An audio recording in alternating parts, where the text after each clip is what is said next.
When little Emma whispered, "Is it my fault?" her voice trembling, her tiny hands clutching the edge of her mother's sweater, the world seemed to stop. It wasn't loud. It wasn't dramatic. But those 4 words sliced through Sarah's heart sharper than any argument, sharper than any silence between her and Daniel ever could. Because until that moment, no one really knew what had happened between them. Sarah and Daniel weren't perfect. But once upon a time, they were happy. They were that couple everyone rooted for, the high school sweethearts who actually made it. Sarah was all laughter and light. Daniel was steady, grounded, the calm to her storm. They'd met at a school play. She'd forgotten her lines, frozen mid-scene, and he'd whispered them from the wings, saving her from embarrassment. She'd smiled at him after the curtain fell, and that was it. That was their beginning. They married young, just 24. They didn't have much: a tiny rented apartment, a second-hand couch, and a coffee machine that leaked. But they had each other. And somehow, that made even the simplest mornings, sharing burnt toast and cheap instant coffee, feel like magic. When Emma came along 5 years later, everything changed, and yet, everything made sense.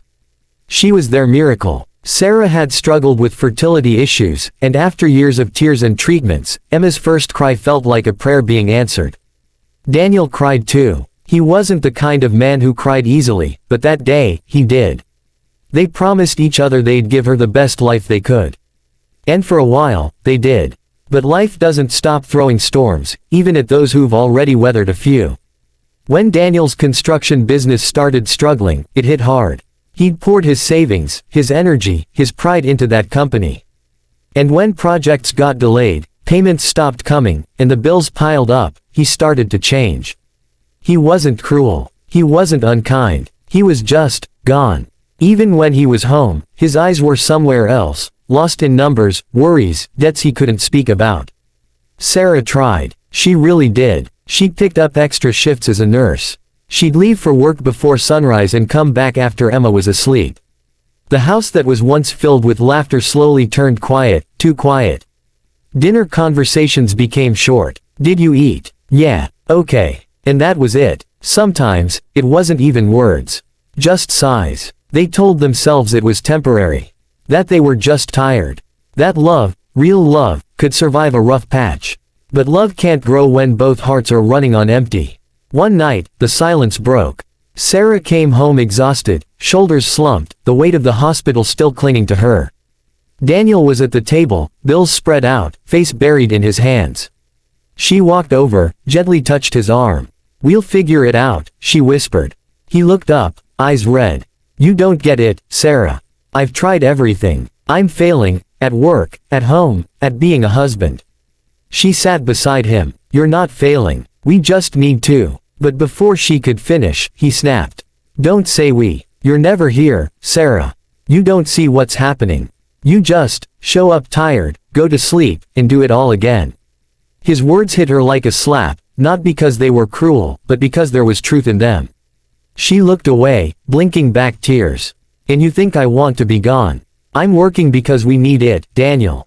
I'm trying to hold us together." The silence that followed was unbearable. Two people sitting inches apart, feeling miles away. That was the first real argument. But not the last. The tension grew until it filled every corner of their home. Even little things, a misplaced sock, an unanswered text, sparked something bigger. And Emma, barely 6, started noticing. She'd hide in her room when voices rose. She'd draw pictures of happy mommy and daddy, and tape them to the fridge, as if that might fix it. Sarah would find those drawings late at night and cry quietly so Emma wouldn't hear. Daniel started spending longer hours at work. Sometimes he'd sleep in his truck just to avoid coming home to the silence. Sarah told her parents he was busy. Friends stopped asking how they were doing. People just assumed they were fine. Because on the outside, they still smiled at school events and waved at neighbors. But behind closed doors, they were falling apart. Then came the day. It was a rainy Saturday, gray skies, thunder in the distance. Sarah had just gotten home from a double shift. Daniel was in the kitchen, packing a small bag. "Where are you going?" she asked. He didn't meet her eyes. "My brother's place. Just for a few days. I need space." Her throat tightened. "Daniel, please, can we just talk?" He sighed. "We've talked, Sarah. We just don't hear each other anymore. And then he left. No slammed doors. No yelling. Just, gone. For a week, Sarah went through the motions like a ghost. Work. Home. Emma. Repeat. She told Emma that Daddy was visiting Uncle Mark. But kids, they always know when something's wrong.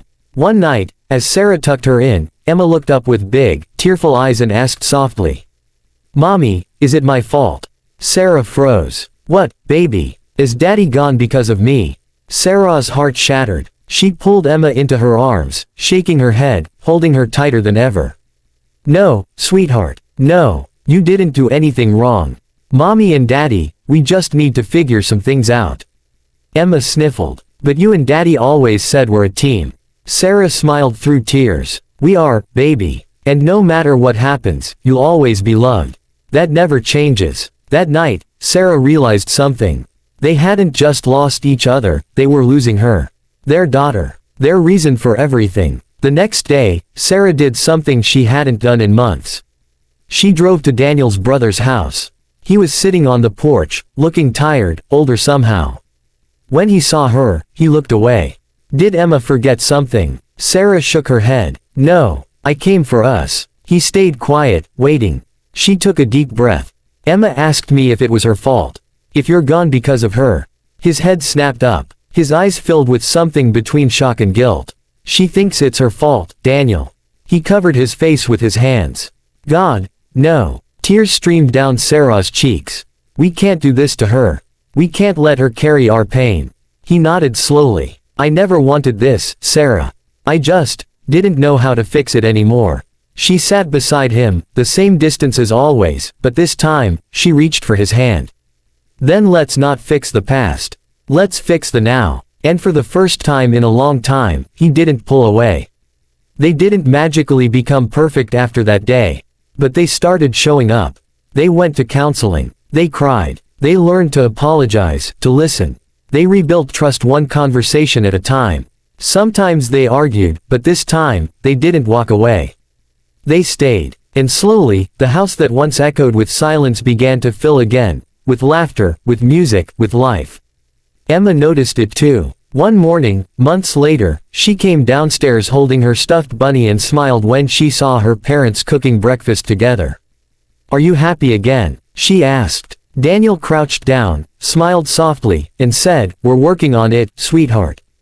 Together. She grinned. "Good. 'Cause I prayed for it." And Sarah's eyes filled again, but this time, with tears of gratitude. Years later, when Emma turned 16, she found an old photo album in the attic. Pictures of their wedding, their first home, baby.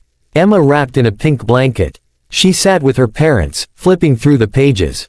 "You guys look so happy here." Sarah smiled. "We were. And we still are, just different now. Stronger." Daniel nodded. "Love isn't about never breaking, Em. It's about finding the courage to put the pieces back together." Emma leaned her head on her mother's shoulder. "I'm glad you did." Sarah kissed her forehead. "So are we." Sometimes, when Sarah tells this story, at family gatherings or when Emma goes off to college, she says the same line every time. People see the smiles and think they know what happened. But they don't. No one knew what happened between us, until the day our daughter asked, "Is it my fault?" Because that question, that heartbreak, was the moment they realized love isn't just about holding on. It's about fighting for something worth holding on to. And that fight, messy, painful, imperfect, is what saved them. Moral: sometimes, it takes the smallest voice to remind us what truly matters, the love we almost forgot to fight for.